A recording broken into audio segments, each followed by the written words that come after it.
அப்புறம் எதுக்கு பசங்க? இங்க இன்ஜினியரிங் படிச்சிட்டு இருக்கிறது நான் தான். ஆனா பாய் ஃப்ரெண்ட் கிடைக்காம இருக்கிறது ஏன் தப்பு இல்லையே. அதோட நம்ம ஆன்லைன் ஃப்ரெண்ட் என்ன பாக்கணுமாமா, என் போட்டோ கேட்டிருக்கான். அப்பதான் கரண்ட் போச்சு. ஒருவேளை அவன் என்ன தப்பா நினைச்சிருப்பானோ. அப்போ என்னோட ரெப்யூட்டேஷன் டேமேஜ் ஆயிருக்கும். என்ன பண்றது? உன்னோட கேமிங் பார்ட்னரான ஜென்சோ யூசியாங்க தானே சொல்ற? அடடா வேவே. ஒரு நிமிஷம் இரு. அவனை பத்தி உனக்கு எப்படி தெரியும்? எனக்கு தெரியாம அவனை நோட்டம் விட்டியா? அத பத்திலாம் எதுக்கு கேக்குற? சரி, நீ உனக்கு போட்டோ காட்ட போறியா இல்லையா? காட்ட மாட்டேன். நாங்க 2 பேரும் கப்பலா சேர்ந்து கொஞ்ச நாள் தானே ஆகுது. அதுக்குள்ள போட்டோவை காட்டினா கொஞ்சம் வியர்டா இருக்காது? கரெக்டா அந்த நேரம் பார்த்து கரண்ட் கட் ஆயிருக்க கூடாது. சரி, நான் ஏதாவது சொல்லி சமாளிக்கிறேன். உதாரணத்துக்கு கம்ப்யூட்டர் கரப்ட் ஆகி டெலீட் ஆயிடுச்சுன்னு சொல்லிக்கிறேன்.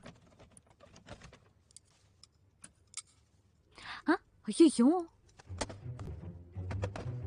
அப்ப நிஜமாவே இதுல எல்லாமே டெலீட் ஆயிடுச்சா? எல்லாத்துக்கும் நீதான் காரணம்.